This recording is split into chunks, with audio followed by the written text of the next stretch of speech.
Bienvenue à ce rassemblement quotidien des familles avec Jésus. Dans les prochains jours, nous aborderons les obstacles au bonheur conjugal. Êtes-vous heureux dans votre mariage?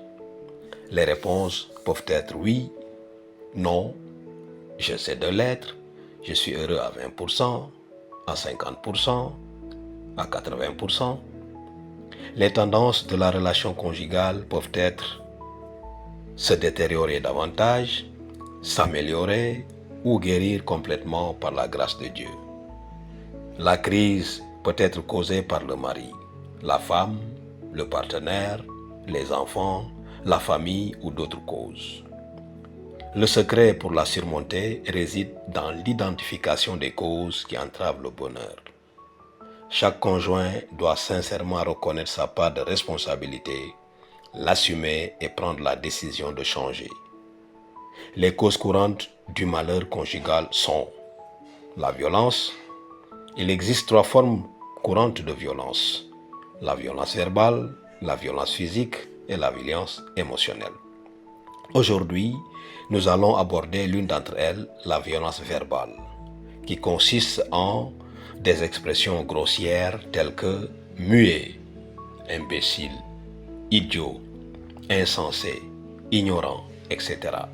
Dans Ephésiens chapitre 4 verset 29, il est écrit « Qu'il ne sorte de votre bouche aucune parole mauvaise, mais s'il y a lieu, quelques bonnes paroles qui servent à l'édification et communiquent une grâce à ceux qui l'entendent. » De jolis mots.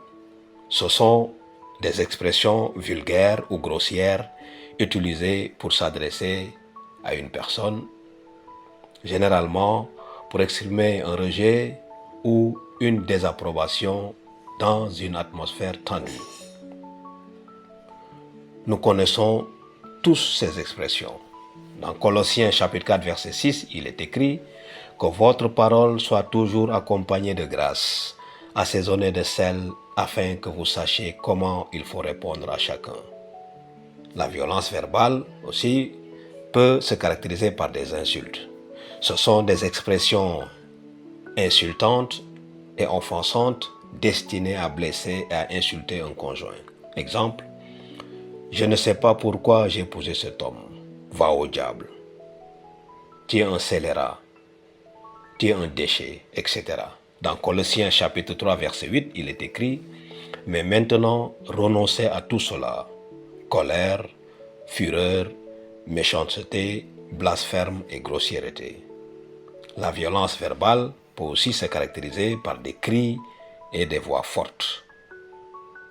Crier, c'est se plaindre et protester bruyamment, revendiquant un droit avec ou sans justification. Cette attitude attriste le Saint-Esprit et l'éloigne du foyer. Dans Ephésiens chapitre 4 verset 31, il est écrit que toute amertume, toute animosité, toute colère, toute clameur, toute calomnie et toute méchanceté soient bannies au milieu de vous. La violence verbale peut se manifester aussi par des réactions blessantes. Il s'agit de réactions qui blessent le conjoint, généralement violentes et destinées à lui causer de la douleur ou à accroître sa colère. Dans Proverbes chapitre 15 verset 1, il est dit « Une réponse douce calme la fureur, mais une parole dure excite la colère. » Et enfin, les gestes ou les coups. Ces gestes incluent frapper, casser des objets, frapper, claquer la porte, etc. Ai-je subi ou pratiqué l'un de ces abus? Dieu nous a appelés comme enfants du royaume, à aimer et à protéger. Est-ce que je remplis cette mission? Prions.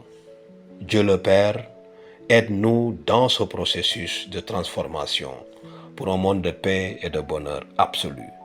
Bénis nos familles par des attitudes et des paroles édifiantes. Au nom de Jésus, Amen. Abonne-toi et partage. Merci.